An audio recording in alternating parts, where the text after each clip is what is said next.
Hello viewers, in today's class we are going to discuss one important definite integral involving absolute value function, right? So here we have to evaluate the absolute value of x square minus 5 from minus 3 to 3, right? Now viewers, here I would like to make an important point that I have discussed such integrals in my earlier videos also, right? But in those videos we have used the property of definite integrals, right? So here we are not going to adopt that method which we have used earlier. Rather we will use a slightly different method, right?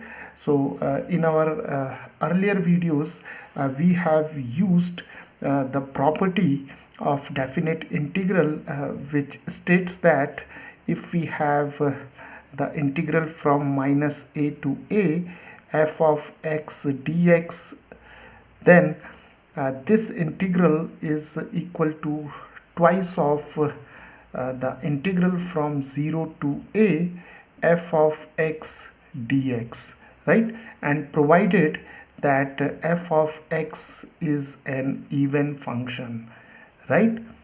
It is an even function. It means f of minus x is equal to f of x, right? So here see, if we see the form of this integral, then this integral is similar to this one, and here f of x is mod of x square minus 5, and if we replace x by minus x, then we see that f of minus x is equal to minus x square minus 5, and minus x square is again x square, so we are left with mod of x square minus 5, that is equal to the original function. So it shows that this function is an even function. So therefore we can write this integral. Let us first call this integral as I. So we can write this integral I as 2 times, using this property we can write this integral as 2 times 0 to 3, and here we have a mod of x square minus 5 dx, and then we proceed further, right? So the method, this method we have used in our earlier videos, right? But here I am not going to solve this integral by this method. Instead we'll use some different or a slightly different method, right? So let us start.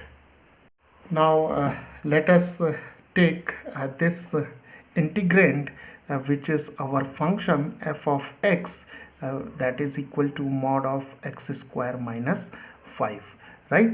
Now let us first apply the definition of absolute value function to this function, right? So mod of x square minus 5 is equal to positive x square minus 5 whenever x square minus 5 is greater than or equal to 0, right? And mod of x square minus 5 is equal to negative of x square minus 5 whenever x square minus 5 is less than 0, right? So here we have used the standard definition of absolute value function which says that mod of y is equal to positive y whenever y is greater than or equal to 0, and it is negative y whenever y is less than 0, right? So this is the first step, right? And here the limits of integrations are from minus 3 to 3. Now let us concentrate on this inequality, right? So here we have x square minus 5 is greater than or equal to 0, right? Now we'll solve this inequality, and we can write it like this: x square is greater than or equal to 5, and which can further be written as x square greater than or equal to the square of root 5, right? And here we'll make an important the use of an important result which says that if we have x square greater than or equal to, say, a square, then the value of x, it lies or it belongs to the interval minus infinity to minus a, and union from positive a to infinity, right? So the solution of this inequality is given by this expression, right? So now we'll apply this result to solve this inequality, right? So here if we compare, we see that the value of a is the square root of 5, and hence the solution of this inequality is given by x belonging to this interval. So we have minus infinity to minus of square root of 5, and then we have positive square root of 5 to infinity, right? So this is the solution of this inequality, right? Now let us take the second one, right? So in the second inequality we have x square minus 5 is less than 0, and we can write it like this: x square is less than 5, which can also be written as x square less than the square of root 5, right? And here also we have to make use of one important inequality which says that if we have x square is less than a square, then the value of x, it lies between minus a and a, right? So we'll use this result to solve this inequality, right? So here the value of a is the square root of 5, so we have minus square root of 5 less than x, and this is less than positive square root of 5, right? So what we have discussed so far, we have used the definition of absolute value function, and we have solved these inequalities, right? Okay, now let us once again take this integrand, right? Now the critical points of this function are given by x square minus 5 is equal to 0. So we have x square is equal to 5 and x is equal to plus minus square root of 5, right? So this is a quadratic equation and it has two roots. X1 is minus square root of 5 and x2 is positive square root of 5, right? Okay, so now let us plot these points, that is minus square root of 5, positive square root of 5, minus 3 and 3 on the number line. So now viewers, we see that this minus square root of 5, it lies say somewhere here, and we have the lower limit, it lies somewhere here, and the value of square root of 5, it lies somewhere here, and the upper limit 3, it lies somewhere here.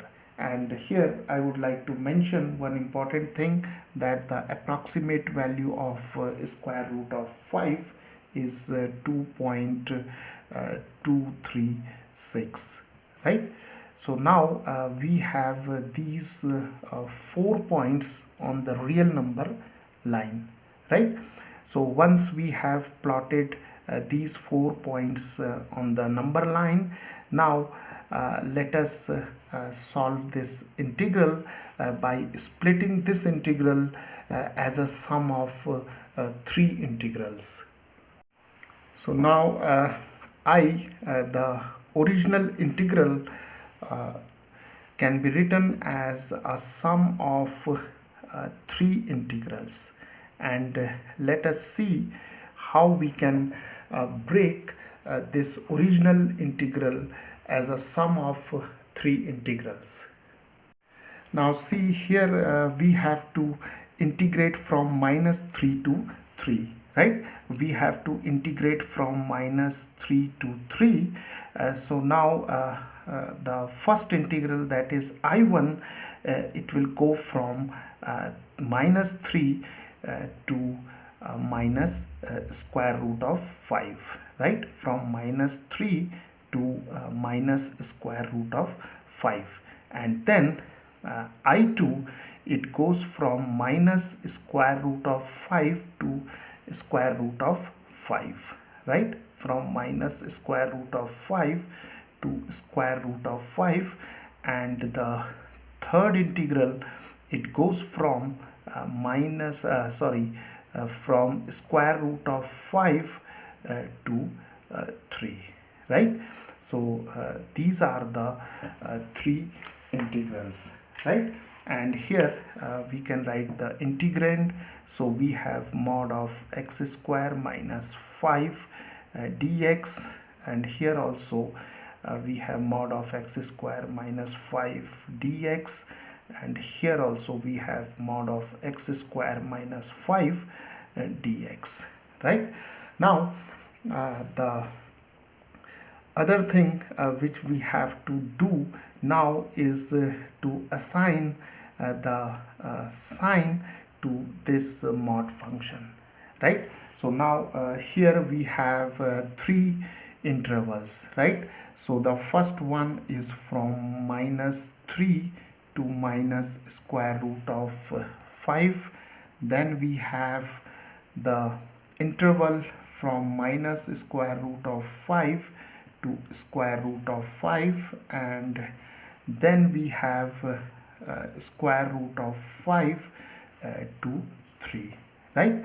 And as we have just seen, that whenever x lies between -3 and minus square root of 5, then the value of mod of x square minus 5 is positive x square minus 5, right? See, when x lies between -3 to minus square root of 5, then the value of x square minus 5 is equal to positive x square minus 5, which we have just seen by solving these two inequalities.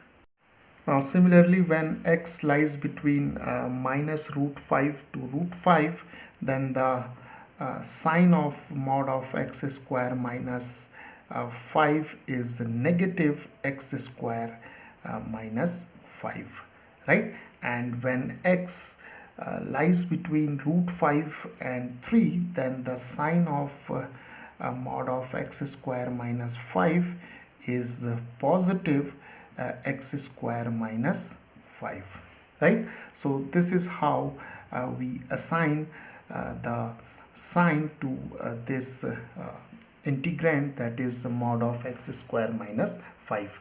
Now there is another method also to assign sign to this mod function. We can take a particular value of x in these 3 intervals, and we can substitute the value of x in this expression, and we can assign the sign, right?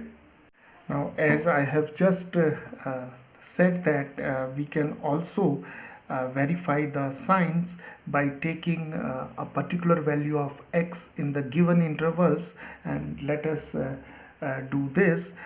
For example, if we take this interval, then we have x is equal to minus 5 over 2, which lies in the interval minus 3 comma minus square root of 5. And if we calculate the value of x square minus 5, then we see that this is minus 5 over 2 square minus 5, and this is 25 over 4, and here we have minus 5, and this is 25 minus 20 over 4, and we have 5 over 4. So this is a positive number. So here we have the positive sign, right? Similarly, if we take the value of x as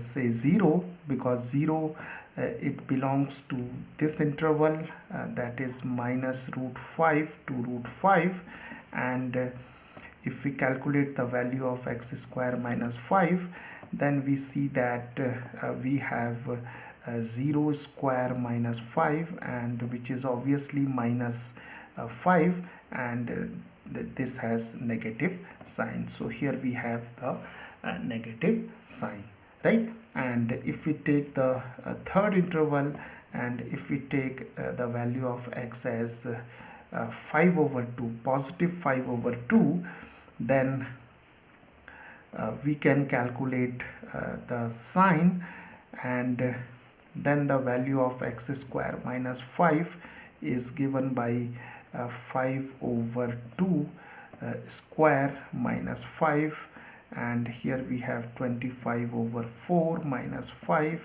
that is 25 minus 20 over 4, that is positive 5 over 4.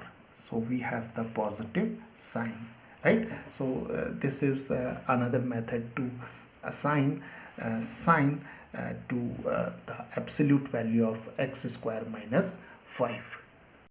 So now viewers, this integral I can now be written as minus 3 to minus root 5, and here we have a positive x square minus 5 dx, and then we have integral from minus root 5 to root 5, and the sign of this expression is negative here, so we have x square minus 5 dx, and then we have root 5 to 3, and the sign of this expression is positive, right?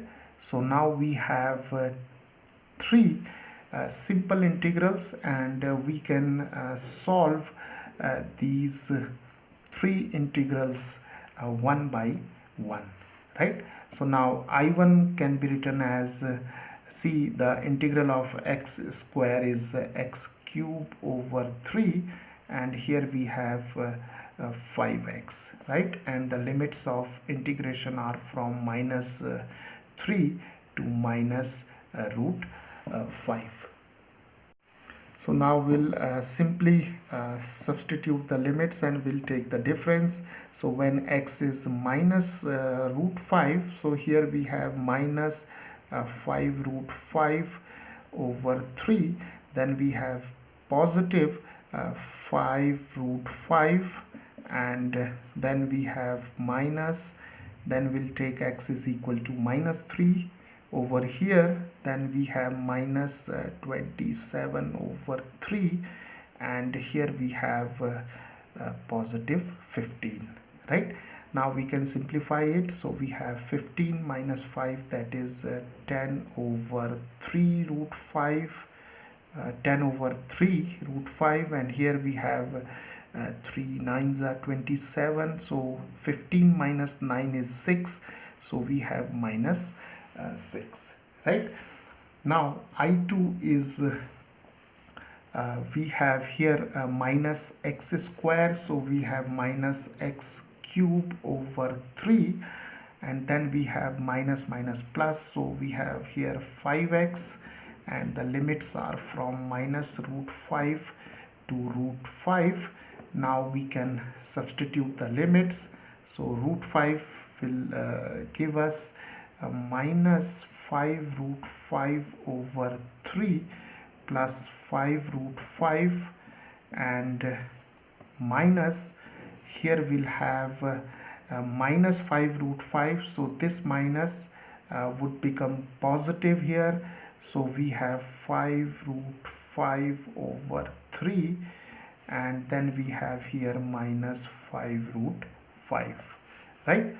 Now we can simplify it, so we have 15 minus 5, that is 10 root 5 over 3, and here we have minus, and we have minus 10 root 5 over 3, so this would become 10 root 5 over 3 plus 10 root 5 over 3, that is 20 root 5 over 3, right? Okay, now finally we have the third integral, that is I3, and I3 can be written as the integral of x square is x cube over 3, then we have minus 5x, and the limits of integration are root 5 to 3, right? So now we can substitute the limits, so we have 3 cube, that is 27 over 3 minus 15, and minus then we'll have 5 root 5 over 3 minus 5 root 5, right? Now simplifying it, so we have 3 9s are 27, 9 minus 15 is minus 6, and here we have 3 5s are 15, so we have minus 10 root 5 over 3, so now this expression would become 10 root 5 over 3 minus 6, right? So now to calculate the overall value of the given integral, I can be written as the sum of the three integrals. So the value of I1 is 10 root 5 over 3 minus 6. This is I1, and I2 is 20 root 5 over 3, and I3 is 10 root 5 over 3 minus 6, right? Now if we simplify this expression, then 10 plus 20 30 plus 10 40, so we have 40 root 5 over 3, and here we have minus 6, and minus 6 is minus 12, right? Or if we take 4 common, then we can have 4, here we have 10 root 5 over 3, and here we have 3, right? So viewers, the final value of this integral is given by this expression. So viewers, this is how we solve this problem, and the method which we have used here, it has the importance that here we have considered both the roots of this equation, that is x square minus 5 is equal to 0, because this has two roots plus minus square root of 5, right? And this integral has been solved without using the property of definite integral, which we have just mentioned in our introductory part, right?